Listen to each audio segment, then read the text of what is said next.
الله الرحمن الرحيم والليل إذا يغشى والنهار إذا تجلى وما خلق الذكر والأنثى إن سعيكم لشتى فأما من أعطى واتقى وصدق بالحسنى فسنيسره لليسرى وأما من بخل واستغنى وكذب بالحسنى فسنيسره للعسرى.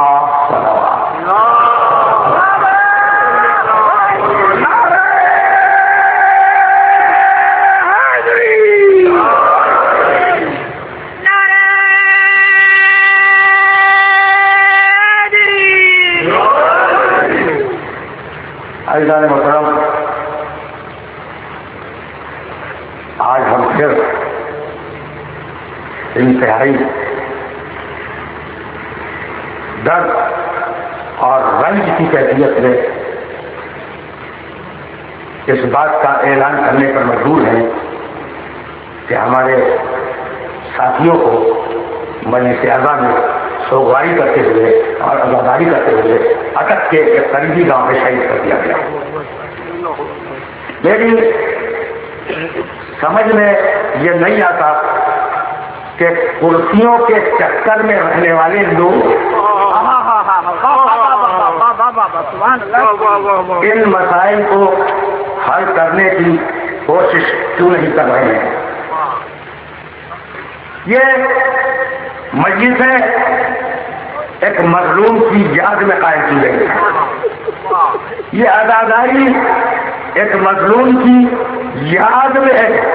اس عزاداری کے کوئی سیاسی عزائم نہیں ہے. یہ کسی سے کرسی چھیننے کا طریقہ نہیں ہے. ہم دنیا والوں کو یہ بتلا دینا چاہتے ہیں کہ یہ عزاداری ہمارا بنیادی حق ہے. بنیادی حق سننے کا، دیکھنے کا، سمجھنے کا، سمجھانے کا، اپنے نظریے پر قائم رہنے کا، اپنی اولاد کو اپنے نظریے پر چلانے کا، یہ بنیادی حقائق ہے. اگر یہ حقوق کسی ملک میں محفوظ ہے تو وہ ملک ہے. اگر یہ حقوق محفوظ ہو تو وہ ملک نہیں ہے، جنگل ہے.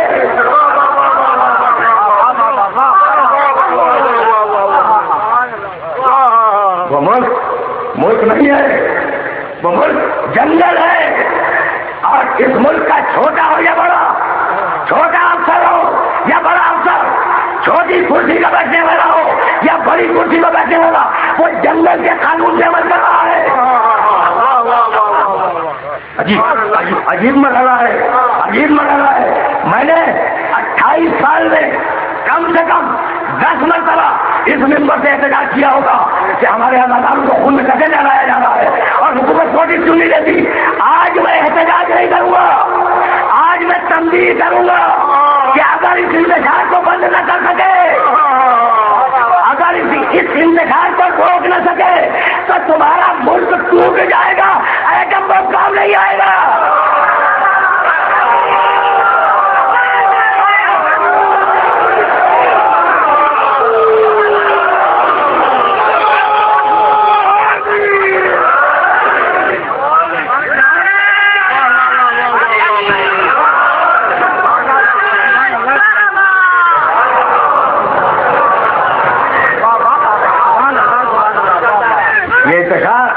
یہ بدامنی، یہ قتل، یہ غارت دری، یہ فسادات ملک کو کھوکھلا کر دیتے ہیں. اور جب ملک کھوکھلا ہو جائے تو پھر ملک کی بقا کا کوئی ذمہ دار نہیں ہوتا. تو اب یہ جملہ میرے سننے والوں کے ذہن میں محفوظ ہو جائے. فوج وہ واحد ادارہ ہے جس پر ہمیں ناز بھی ہے اور ہمیں اعتماد بھی ہے. اب ہم فوج کے اعلیٰ حکمرانوں کو متنبع کر رہے ہیں کہ وہ مداخلت کریں. ان کو تنبیہ بھی کر رہا ہوں، ان سے اپیل بھی کر رہا ہوں کہ وہ مداخلت کریں، وہ مداخلت کریں اور ہماری آزاداری کی حفاظت کو حتمی بنائے. ہماری آزاداری کی حفاظت کو، ہمارے آزادات کے تحفظ کو یقینی بنائے. تحفظ کوئی مسئلہ نہیں ہے، تحفظ ہم خود بھی کر سکتے ہیں، لیکن قانون ہاتھ میں لینا نہیں چاہتے۔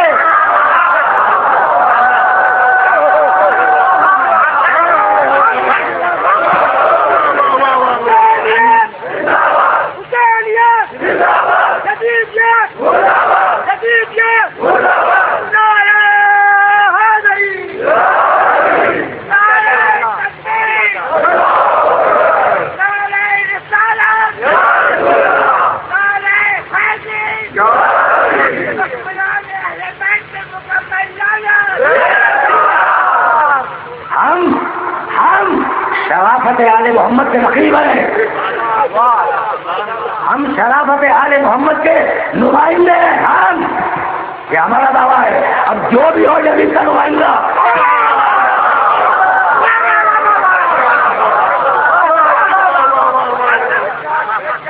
ہم نے دیکھو ہمارا موضوع ہے حیات و کائنات کا عروجی تصور۔ ہم نے نہ کبھی حیات پہ حملہ کیا نہ کائنات سے بغاوت، اور یہ واقعہ حیات پہ حملہ ہے، کائنات سے بغاوت۔ بھائی اللہ جب کسی کافر سے زندہ رہنے کا حق نہیں چھینتا تو تم کہاں کے مفتی بن کے آ گئے؟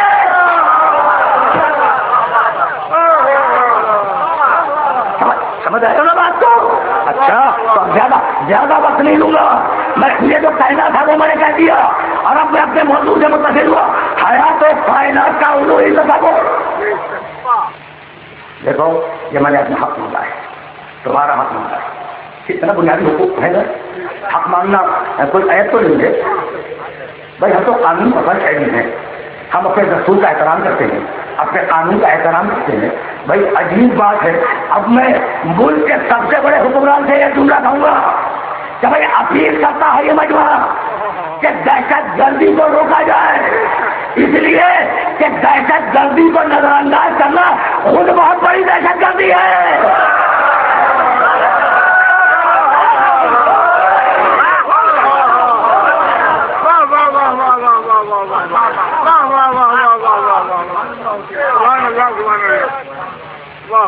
دیکھو حیات و کائنات کا عروجی تصور، اب ہم اس موضوع سے اپنے چھٹے مسئلے میں داخل ہو گئے، بہت زیادہ وقت نہیں ہے، دامن وقت بڑا ہوتا ہے اور بہت تیزی سے وقت گزر رہا ہے، اور میں یہ چاہتا ہوں کہ اس موضوع کا تھوڑا سا حق ادا ہو جائے۔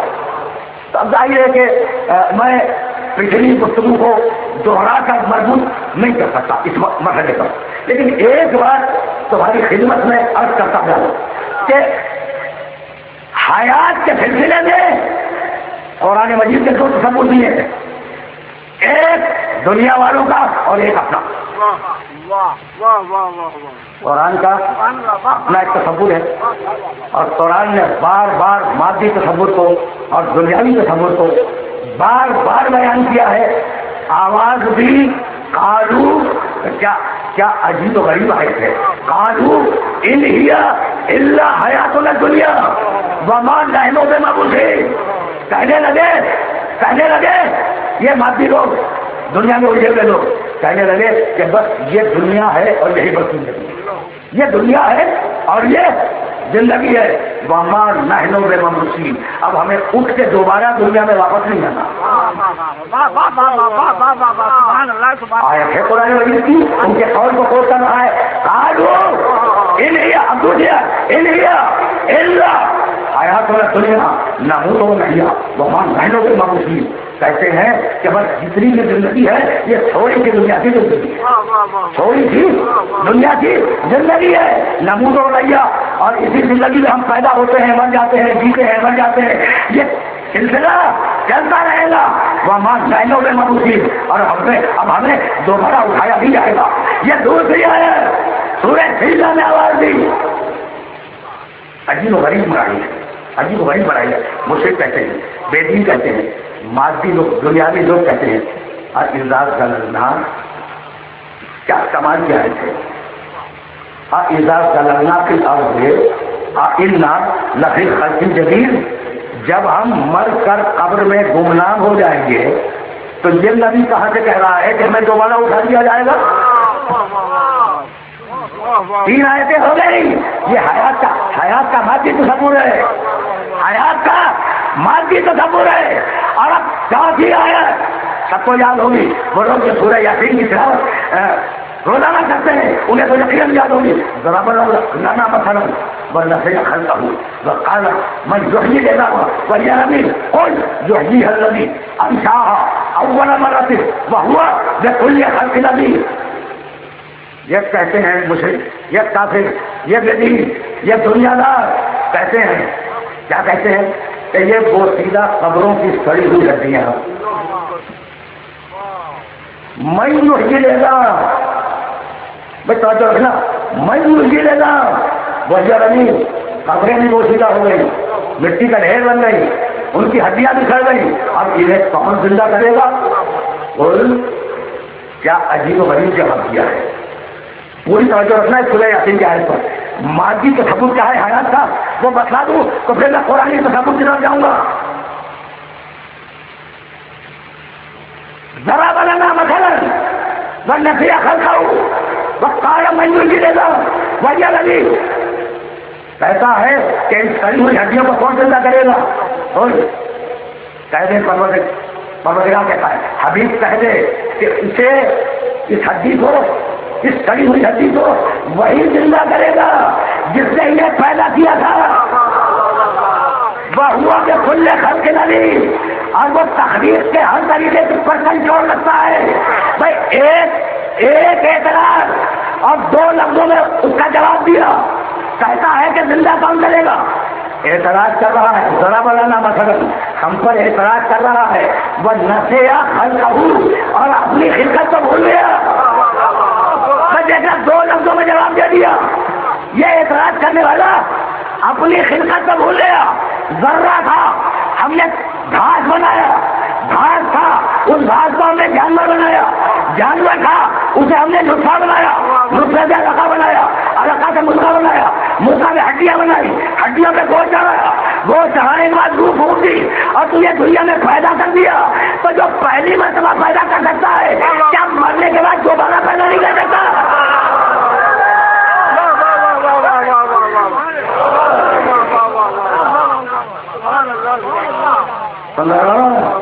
کیا کمال کی آیت ہے قرآن مجید کی. ضرب لنا مثلا ونسي خلقه قال من يحيي العظام وهي رميم قل يحييها الذي انشاها اول مرة وهو بكل خلق عليم. دنیا کا تصور یہ زندگی کیا ہے؟ ماں جوڑے کو نہ علت ہے. گزشتہ سال بھی میں نے شاہد مغل صاحب کو غور کیا کہ ہمیں زمانہ جلاتا ہے, زمانہ مرتا ہے, زمانہ جلاتا ہے, زمانہ مرتا ہے, اور ہم زمانے کے سمندر میں تھپیڑے کھاتے ہوئے چلے جا رہے ہیں. تو میں بھی تو اس کا قائل ہوں کہ ہم زمانے کے سمندر میں تھپیڑے کھاتے ہوئے جا رہے ہیں, لیکن ہمارا عقیدہ یہ نہیں ہے کہ زمانہ مارتا ہے, زمانہ جلاتا ہے. مارتا وہ ہے, جلاتا وہ ہے. مارتا وہ ہے, جلاتا وہ ہے. یہ تھا حیات کا مادی تصور. اور اب قرآن نے حیات کا تصور دیا. کیسا تکفرون باللہ, تو سنتے جاؤ. اب موضوع کے تقاضے پورے ہو رہے ہیں. کیسا تکفرون باللہ کنتم امواتا فاحیاکم ثم یمیتکم ثم یحییکم ثم الیہ ترجعون. کیسے اللہ کا انکار کر دو گے؟ آج خود کر چکا ہوں, ترجمہ بننا پوری توجہ ہے. اسے کہ جب میں نے اس تصور کے سلسلے میں قرآن کا بیان دیا تو اب خود قرآن حیات کو کیا کہتا ہے؟ بے توجہ ہے.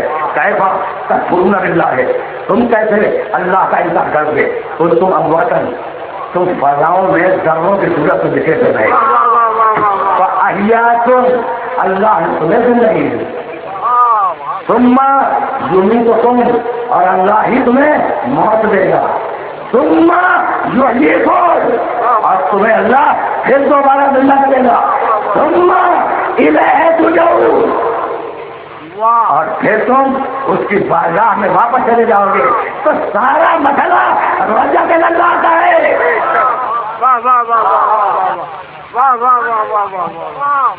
بھائی بہت توجہ رکھنا, بہت توجہ رکھنا. اس لیے کہ حیات پر قرآن کا نقطۂ نظر میں واضح کر دوں اور پھر وہیں سے میں آگے بڑھ جاؤں. اب ظاہر ہے بہت تیزی کے ساتھ میں گزر رہا ہے. کیسا تکفرون باللہ کنتم امواتا وکنتم امواتا فاحیاکم ثم یمیتکم ثم یحییکم ثم الیہ ترجعون. ڈر رہے تھے ہم نے زندگی دی پھر ہم موت دیتے ہیں پھر ہم زندہ کریں گے اور نتیجہ کیا ہے اس کی بات ہمیں جانا ہے. آئے ہو ادھر سے تو جانا ادھر ہی ہے کہیں اور نہیں جانا. قرآن کا تصور حیات سمجھ میں آ گیا. قرآن کا تصور حیات سمجھ میں آیا. قرآن نے آواز دی بنا دیکھنا یہ دنیا یہ مٹی تمہاری مٹی پہ بیٹھے ہوئے ہو نا مٹی سے بنے ہو. کمال ہے خدا کی قسم کمال ہے.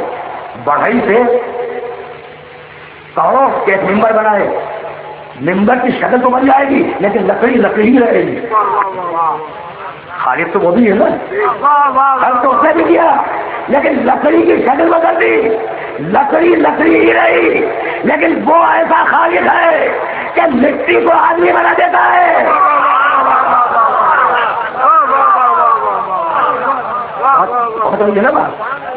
مٹی کو آدمی بنا دیتا ہے. تو منہا خلقناکم اس زمین کا ہم نے تمہیں خلق کیا ہے وفیہا نعیدکم اور دوبارہ اس زمین میں تمہیں پٹا دیں گے ومنہا نخرجکم تارۃ اخری اور پھر دوبارہ تمہیں اس مٹی سے باہر نکالیں گے اور میدان حشر میں کھڑا کر دیں گے. تو بھائی اب یہ ہے قرآن کا تصور حیات کا کہ پہلے مردہ تھے پھر زندہ ہوئے پھر مردہ ہو جاؤ گے پھر زندہ ہو جاؤ گے اور ایک مرتبہ آواز دی کہ زندہ ہونے کے بعد اس کی بارگاہ میں تمہیں جانا ہوگا. وبشر الصابرین الذین اذا اصابتهم مصیبۃ قالوا انا للہ وانا الیہ راجعون. پڑھتے ہو نا مصیبتوں کے وقت کبھی اس جملے کا مطلب بھی سوچا انا للہ ہم ہیں. دیکھو اب اسلام کی حیات قرآن کی حیات انا للہ ہم ہیں تو اللہ کے لیے ہم پلٹیں گے تو اللہ کی طرف پلٹیں گے. زندہ رہو اللہ کے لیے پلٹ کے جاؤ اللہ کی بارگاہ میں. بھائی یہی سبب ہے کہ اس کائنات کو جو مادی تصور والے تھے اپنی کنیز بنانے لگے اور جو قرآنی تصور والے تھے انہوں نے اس کائنات کو آیت سمجھا. دیکھو بہت زیادہ آیتیں پڑھ کے ٹیکس نہیں کروں گا دلوں پر لیکن اب یہ میرے موضوع کی مجبوری ہے. انا فی خلق السماوات والارض واختلاف اللیل والنہار لآیات لأولی الالباب. آسمان اور زمین کی خلقت میں رات اور دن کے آنے جانے میں ہم نے نشانیاں رکھی ہیں صاحبان عقل کے لیے. آگے کی آیت پوری نہیں پڑھوں گا کہ یہ صاحبان عقل وہ ہے کہ جب کائنات میں غور کرتے ہیں تو کہتے ہیں ربنا ما خلقت ھذا باطلا. پروردگار یہ بغیر منصوبے کے نہیں ہے.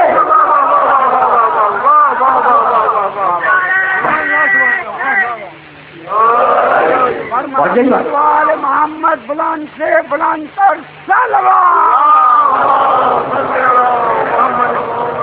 سبحان اللہ سبحان اللہ. قرآن میں ایک جملہ سورہ فاطر میں بھی کہا ہے ما خلقنا السماء والارض وما بینہما باطلا. ہم نے آسمان و زمین کو اور آسمان و زمین کے درمیان کی چیزوں کو باطل خلق نہیں کیا منصوبے کے ساتھ خلق کیا ہے. تو وہ جو صاحبان عقل ہیں جو عقل کو استعمال کرتے ہیں آئٹم بنانے کے لیے نہیں جو عقل کو استعمال کرتے ہیں تخلیق کاری کے لیے نہیں فساد کے لیے نہیں جو عقل کو استعمال کرتے ہیں اللہ کے لیے. وہ کہتے ہیں کہ پروردگار تیرا یہ منصوبہ یہ تیری کائنات باطل نہیں ہے. اب عقل کا کردار سمجھ میں آیا. بھائی بہت توجہ رہے. میں نے واقعی بڑی رحمت دے دی اپنے محترم سننے والوں کو. لیکن رک جانا. صاحبان عقل سب بیٹھے ہیں صاحبان ٹھیک ہے نا. بھائی تمہاری ساری زندگی کا محور عقل ہے. تمہارا امتیاز ساری دنیا کی مخلوقات پر فقط عقل ہے. بھائی عجیب بات ہے ہاتھ سے 5 ہیں دیکھنے کی قوت توانائیاں 5 ہیں. دیکھنے کی قوت سننے کی قوت سونگنے کی قوت چکھنے کی قوت چھونے کی قوت 5 قوتیں نا. جن کو ہوا سے کمتا کہا جاتا ہے، یہ 5 قوتیں ہیں۔ دیکھنے کی طاقت باصرہ، سننے کی طاقت کامیاب، ٹھیک، سونگنے کی طاقت شامہ، چکھنے کی طاقت ذائقہ، چھونے کی طاقت لامسہ۔ اب ذرا عقل سے کہو، اچھا عقل تو کنٹرولنگ پاور ہے نا، ہر انسان میں عقل مرکز ہے اور یہ طاقت ہے انسان کو وجہ کی گئی، تو ذرا عقل سے کہو کہ بغیر آنکھ کے دیکھ کے بتائے۔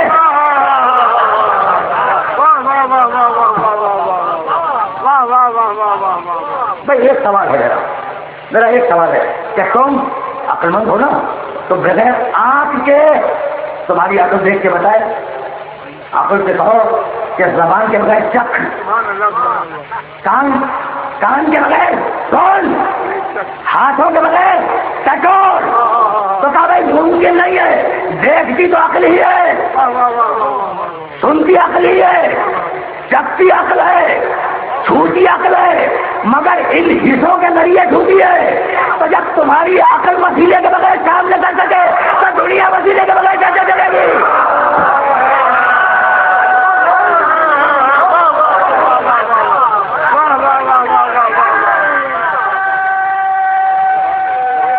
نازک نوازی خدا مت الانبیاء بآواز بلند نعرہ سلوى۔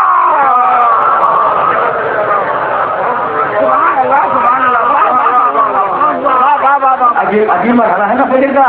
بھائی کہو عقل سے کہ بغیر آنکھ کے دیکھے، اور کہو عقل سے کہ بغیر کان کے سنے، اور کہو عقل سے کہ بغیر ناک کے سونگے، کہو عقل سے کہ بغیر زبان کے چکھے، کہو عقل سے کہ بغیر ہاتھ کے ٹٹولے۔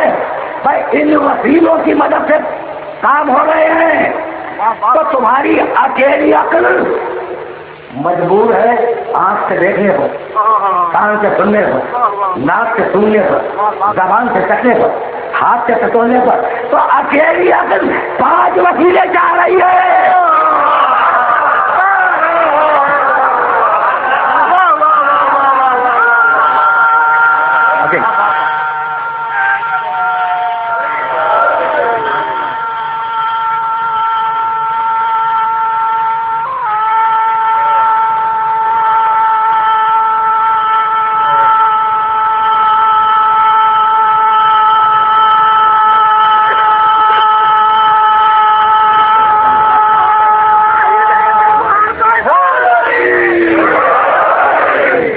دوستو، میرے عزیزو، اب ذرا سا میں تمہیں آگے لے جاؤں تاکہ مجلس کا حق ادا ہو جائے۔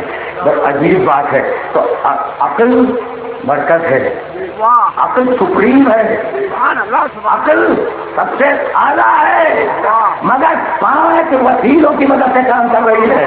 کام عقل ہی کر رہی ہے، مجھے اعتراض نہیں ہے، کام عقل ہی کر رہی ہے، لیکن ہاتھ کے وسیلے سے، ناک کے وسیلے سے، زبان کے وسیلے سے، کان کے وسیلے سے۔ تو اگر جملہ مجھے کہنے کی اجازت دے دو، اگر آنکھ خراب ہو تو عقل کیسے دیکھے؟ اگر آنکھ میں کوئی عیب ہو تو عقل کیسے دیکھے؟ اگر کان میں کوئی عیب ہو تو عقل کیسے سنے؟ اس لیے ضروری ہے کہ جو وسیلے ہوں وہ بے عیب ہو۔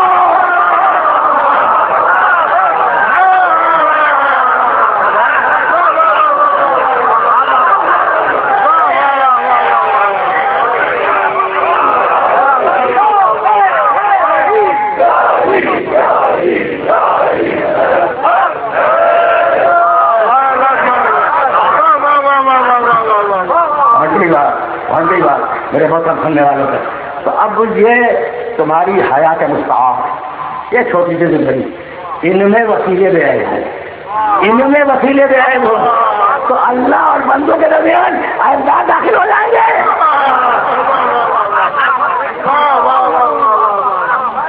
اسی لیے تو میرا دعویٰ ہے کہ امام وہ ہو جو بے عیب ہو۔ بس میرے دوستوں، اگر اس مرحلے تک آ گئے ہو تو چھوٹی سی ایک بات سنتے جاؤ تاکہ سلسلے یہیں سے آگے بڑھ جائے۔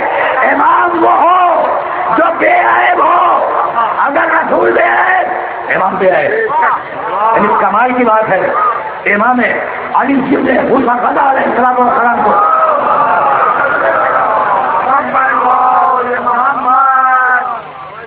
مامون نے بلایا، بھائی امام کا جملہ تمہیں سنانا چاہ رہا ہوں، اور اگر وہ جملہ پہنچ گیا تو تمہاری سمجھ میں امامت آ جائے گی کہ امامت ہے کیا۔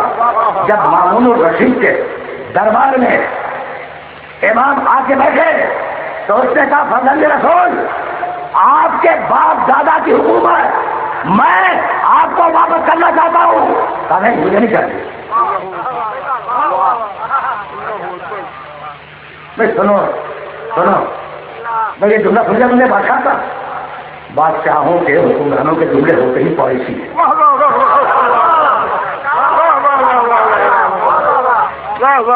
اب یہ الگ بات ہے کہ جہاں چھوٹی سی تقریب کاری ہوئی، کہنے لگے ہم آلی ہاتھوں سے تقریب کاروں کو نپٹیں گے۔ آلی ہاتھ آج تک نظر نہ آئے۔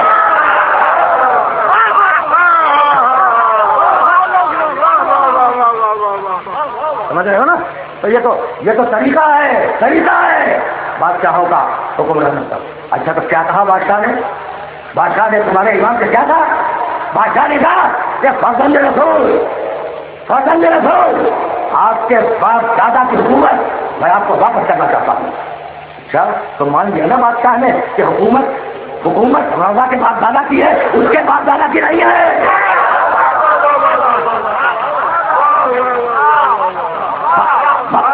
مان لیا نا کہ حکومت رضا کے باپ دادا کی ہے، مامون کے باپ دادا کی حکومت نہیں ہے۔ امام نے کہا مجھے نہیں چاہیے، مجھے تیری دی ہوئی حکومت نہیں چاہیے۔ میں لگا فرزند رسول میں آپ کو واپس کر رہا ہوں، اور آپ منع کر رہے ہیں۔ کہا میں منع کر رہا ہوں۔ بس سننا، امام کے ایک جملے کے لیے میں دے رہا ہوں، آپ منع کر رہے ہیں؟ کہا کہ ہاں میں منع کر رہا ہوں۔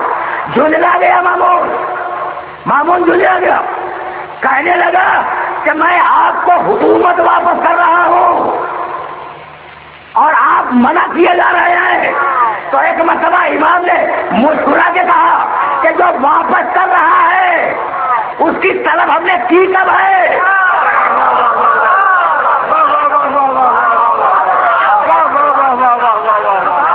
سن لیا نہیں، لفظوں کو بدل دوں میں۔ واپس کر رہا ہوں چھینی ہوئی چیز ہے نا۔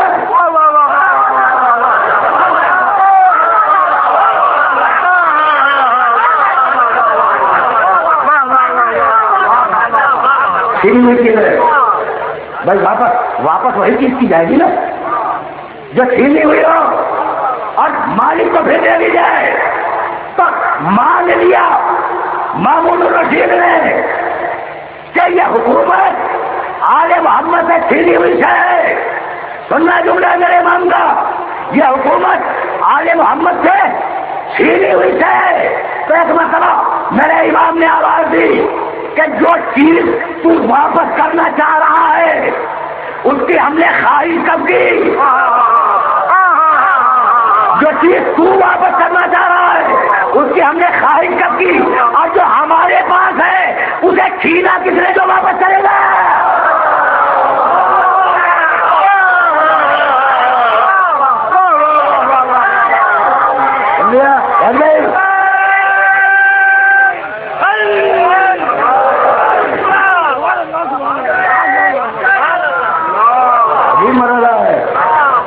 بتلا دیا امامت اور ہے، حکومت اور ہے۔ یہ ہے کردار آل محمد، یہ ہے کردار آل محمد۔ ان سیدکم لشتیٰ، تمہاری کوششیں، تمہارے کام بڑے مختلف ہیں، بڑے منتشر ہیں، بڑا انتشار ہے۔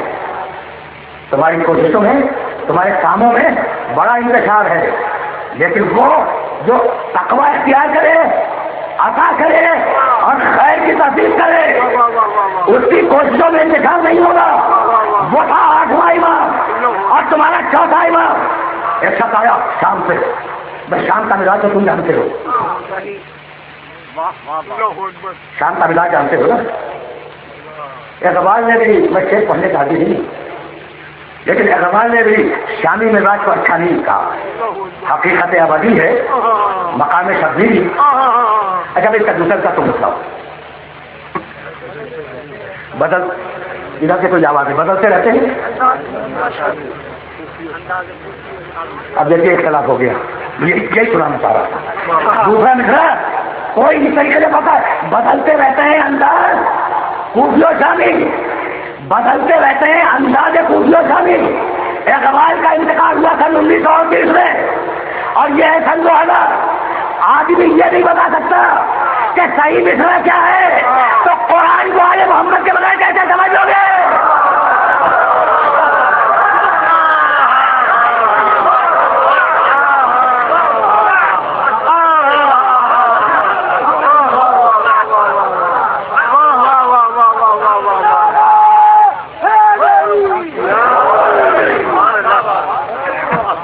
سمجھ رہے ہو نا؟ آج کچھ تھوڑی ہلکی پھلکی باتیں ہو جائیں تو میں بہت ہلکی بہت سطح عمومی کے اوپر بات کو روکنا چاہ رہا ہوں تاکہ یہ چھوٹے چھوٹے بچے اور یہ نوجوان ان تک میرا میسج پہنچ جائے. فاما من آتا و تقا و صدق بالحسنى. کوششیں مختلف ہے, عمل مختلف ہے, تمہارے عمل تمہاری صحیح مختلف ہے. لیسا للانسان الا ما سعى. قرآن کی آیت ہے کہ وہی ملے گا جو تم نے کیا ہے, جو کیا ہے وہ ملے گا, جو نہیں کیا وہ نہیں ملے گا. ٹھیک ہے نا؟ اچھا تو اب دیکھنا کہ اعمال مختلف کیسے ہیں, اعمال بدلتے کیسے ہیں. ایک شخص آیا, دیکھا کہ ایک بزرگ بیٹھے ہیں مدینے کی مسجد میں, شامی ہے شامی. کہنے لگا یہ کون ہے جس کے پاس لوگ بعد اب ہاتھ باندھے ہوئے بیٹھے ہوئے. لوگوں نے کہا یہ حسین کا بیٹا سجاد ہے. وہ آیا قریب اور آنے کے بعد اس نے برا کہنا شروع کیا. عربی میں جو لوگ ہیں نا سب سین بے تقدیر, سب کے مانگے گالی, نعوذ باللہ من ذالک. اس شامی ہے میرے امام کو برا کہنا شروع کیا. وہ سنتے رہے ایسا بھائی بہت سن رہے تھے تو ہر کہیں سے کوئی اس کے ایمان پکڑ لے. بھائی یہی تو شرافت آل محمد سے بتائی ہے جو آج تک کام دے رہی ہے, ورنہ ہم اب تک کتنوں کے ایمان پکڑ ہوئے ہوتے.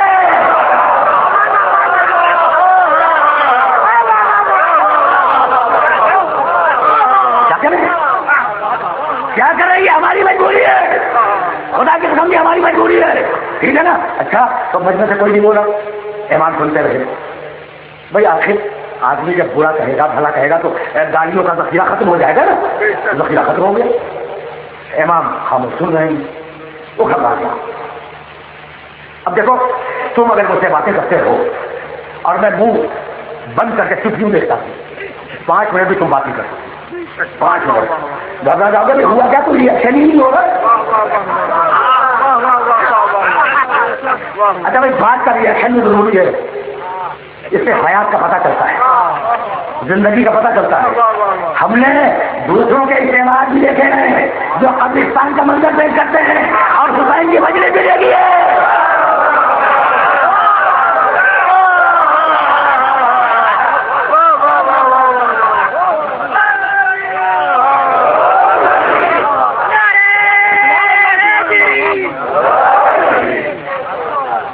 بس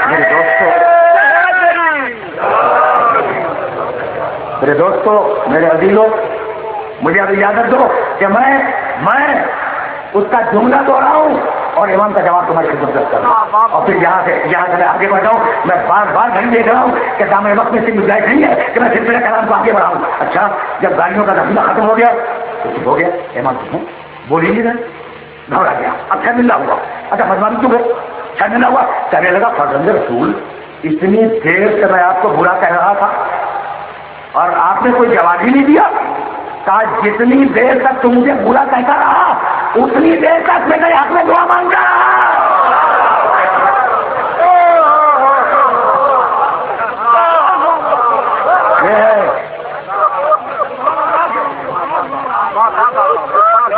یہ ہے کردار آل محمد, یہ سکھایا ہے آل محمد نے. بس میری تقریر اس مرحلے پر آج رک جائے گی. آج میں زیادہ رحمت سماعت نہیں دوں گا. آج بات کو یاد رکھوں گا. ان بھائیوں کو میں سکتا تمہارے اعمال مختلف ہیں, دیکھیے نا کہ کوئی دعا دے رہا ہے، کوئی برا کہہ رہا ہے، عمل مختلف ہے، لیکن اتنی بات طے ہے کہ اللہ عمل کے بغیر کچھ دیتا نہیں ہے۔ کل میں بتلا رہا تھا جب ہاجرہ نے عمل کیا تو اسماعیل کو پانی ملا، سبحان اللہ سبحان اللہ، واہ واہ واہ واہ واہ واہ، ہے یا نہیں؟ ہاجرہ کو پانی دیا عمل کرنے کے بعد، اور مریم کو کھجورے دی تنا ہلانے کے بعد۔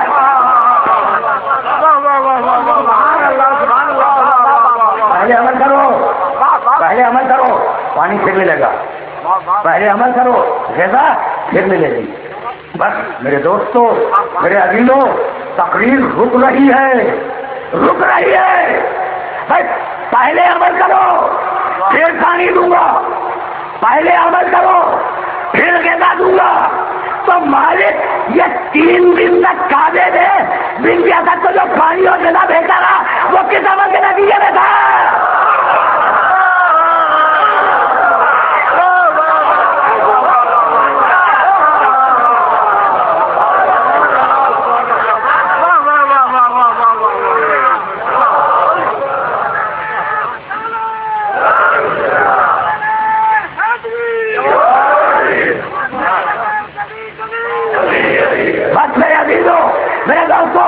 بات تو بول رہا ہوں، مالک بنت اسد علی کی پیدائش میں 3 دن اور 3 رات کھانے کعبہ میں رہی، تیرے گھر میں رہی، تو پانی تو نے بھیجا، غذا تو نے بھیجی، تو تیرا تو طریقہ یہ ہے کہ پہلے عمل کرو پھر دوں گا۔ یہ بغیر عمل کے کیسے ہو گیا؟ کہا نہیں، بنت اسد سے محمد کی پرورش کا کام پہلے لے چکا ہوں۔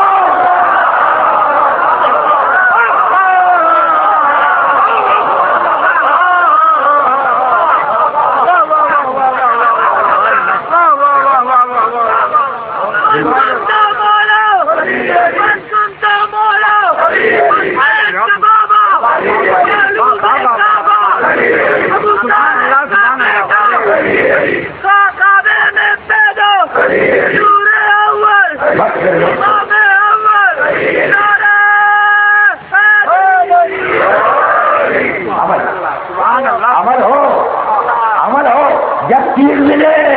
اچھا تو بنت اسد سے محمد کی پرورش کا کام لے چکا ہے، محمد کو پالنے کا کام لے چکا ہے، تو نے پانی بھی لے دیا، غذا بھی دے دی، لیکن بچے نے تو ابھی کوئی کام نہیں کیا ہے، بچے نے کوئی کام نہیں کیا ہے۔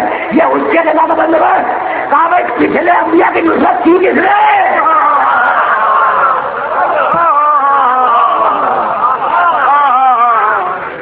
بس میری تقریر آخری مرحلے میں داخل ہو گئی، بسم اللہ الرحمن الرحیم، واللیل اذا یغشی والنہار اذا تجلی وما خلق الذکر والانثی ان سعیکم لشتی۔ ابھی 2-4 دن باقی رہ گئے ہیں اور ان میں بات کو مکمل کروں گا۔ قسم ہے کہ اللہ و مادہ خرچ کیے ہیں۔ کل میں کہہ رہا تھا کہ ماں کا اثر بھی آتا ہے، ٹھیک ہے نا، باپ کا بھی اثر آتا ہے اولاد میں، ٹھیک ہے نا، لیکن ماں باپ کی مرضی سے اولاد کی صورت نہیں بنتی۔ دیکھو اگر یہ بات غلط ثابت ہو جائے تو کل مجھے چیلنج کر دوں گا، پھر یہیں آؤں گا، پھر سے ممبر پر تمہارے سامنے ہوں گا کل میں۔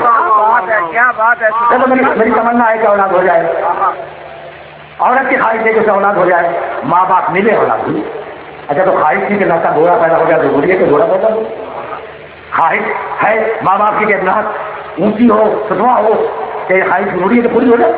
ممکن نہیں ہے، خدا کی قسم ممکن نہیں ہے۔ اس لیے کہ قرآن میں اللہ نے کہا ہے یصورکم فی الارحام کیسا یشاء۔ اللہ تمہاری ماں کے پیٹ میں جیسی صورت چاہتا ہے بنا دیتا ہے۔ سبحان اللہ سبحان اللہ، تقریر تمام ہو گئی، تقریر تمام ہو گئی۔ جہاں جہاں میرے سننے والے سن رہے ہیں انہیں یہ پیغام دے رہا ہوں کہ میری تقریر تمام ہو گئی۔ یصورکم فی الارحام کیف یشاء، تم اپنے ماں باپ کے نطفے سے ہو، قرآن یہ لفظ استعمال کیا کہ میں استعمال کر رہا ہوں، تم اپنے ماں باپ کی اولاد ہو، ٹھیک ہے، دونوں نے مل کے تمہیں پیدا کیا، لیکن پیدا اصل کرنے والا وہ ہے اور تصویر تو وہی دیتا ہے, صورت تو وہی دیتا ہے. تو صورت میرے بیٹے کی صورت میری مرضی سے نہیں ہے, اللہ کی مرضی سے. تمہارے بیٹے کی صورت تمہاری مرضی سے نہیں ہے, اللہ کی مرضی سے. اب خدا معلوم اللہ نے کیا دیکھا کہ اکبر کو رسول کی صورت دے دی.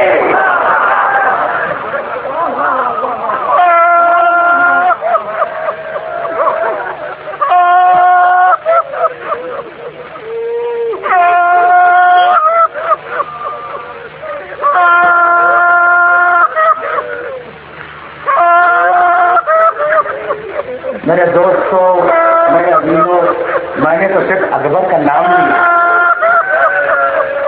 میں نے اکبر کا نام لیا.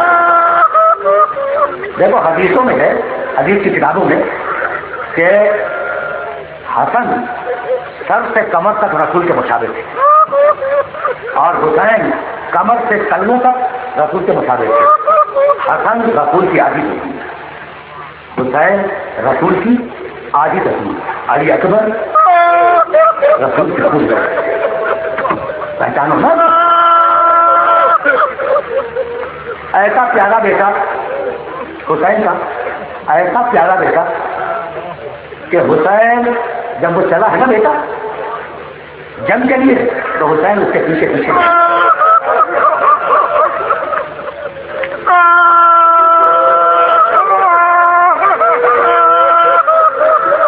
حسین اپنے اس شہید بیٹے کے آگے آگے اکبر, پیچھے پیچھے حسین.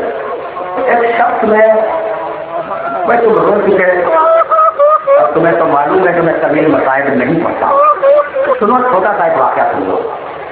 اکبر آگے آگے, حسین پیچھے پیچھے. ایک شخص آیا, حج کیا, حج کرنے کے بعد مدینے آئے اور مدینے میں زیارت قبر رسول کرنے کے بعد تمہارے چھٹے امام کے پاس آیا اور کہنے لگا مولا میرے دل میں خواہش ہے. کہا کیا ہے خواہش؟ کہنے لگا کہ جب اکبر چلے ہیں تو اس وقت حسین کے ہاتھ سے دامن سب چھوٹ گئے.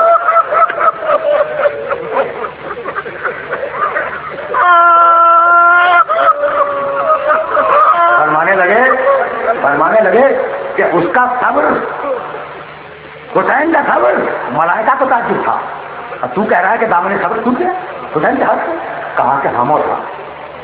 سب نے بیان کیا ہے کہ جب اکبر چلے ہیں تو اکبر آگے آگے, حسین پیچھے پیچھے. کہا کہ اچھا یہ تو آٹھ کر رہا ہے. کہا مولا میں حج کر کے آ رہا ہوں. اچھا تم نے حج کر لیا؟ کہا مولا حج کر لیا. اچھا کہا قربانی تھی؟ کہا مولا رکن ہے قربانی تھی. کہا جب تم مینا کے میدان کی طرف جا رہا تھا تو کیسے جا رہا تھا؟ کہا مولا ذریعہ آگے آگے تھا, میں پیچھے بھی تھا. کہا یہی تو حسین نے دیا, کیا حسین کا ذریعہ آگے آگے.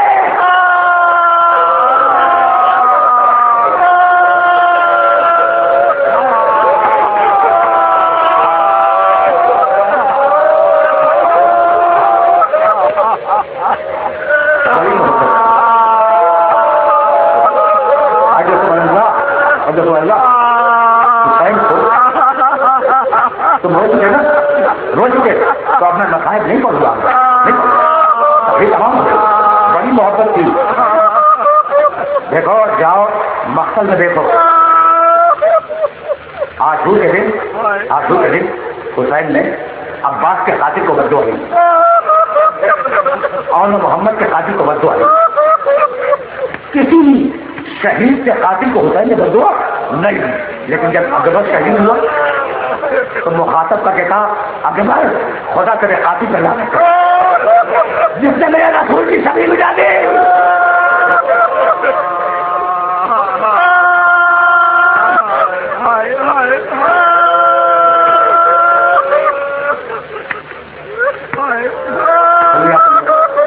اچھا اور سنو گے, دیکھو میرے پاس 3 یا 4 دقیقے رہ گئے ہیں. وہ 3-4 دقیقے میں چاہ رہا ہوں کہ اس شہزادے کے بچے کا ساتھ ہو جائے. دنیا میں کتنے باپ ہیں, کتنے بیٹے ہیں, لیکن جیسا باپ حسین ہو اور جیسا بیٹا علی اکبر ہو, تاریخ میں ویسی محبت نظر نہیں. دیکھو یہ جملہ سننا, کہ عاشور کے بعد جب شہداء کے سر لوگ کے نیزہ پڑھائے تو جس نیزے پہ حسین کا سر تھا وہ غولی کے ہاتھ میں تھا، غولی کے، اور جس نیزے پر علی اکبر کا سر تھا وہ حسین ابن نبی کے ہاتھ میں۔ ٹھیک، غولی کہتا ہے، یہ تو غولی دنیا کا ذلیل ترین شخص، ٹھیک ہے، وہ کہتا ہے کہ حسین ابن نبی کے ہاتھوں میں وہ نیزہ تھا جس پر اکبر کا سر تھا، میرے ہاتھوں میں وہ نیزہ تھا جس پر حسین کا سر تھا۔ میں نے پورے راستے میں یہ دیکھا کہ اکبر کا سر گھر جاتا ہے، حسین کا سر غریب ہو جاتا ہے۔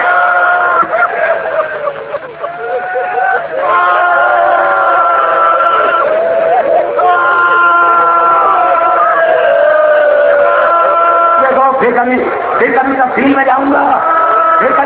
جاؤں گا، اب سینے میں دم نہیں ہے، آخری جملہ کہہ رہا ہوں، ایسا باپ ایسا بیٹا، جب عباس نے پکارا حسین دوڑتے ہوئے گئے، جب عون محمد نے پکارا حسین دوڑتے ہوئے گئے، جب قاسم نے پکارا حسین نے گھوڑے کو مویشی دوڑتے ہوئے گئے، لیکن جب اکبر نے پکارا تو حسین دوڑتے ہوئے نہیں گئے، چل کے بھی نہیں گئے۔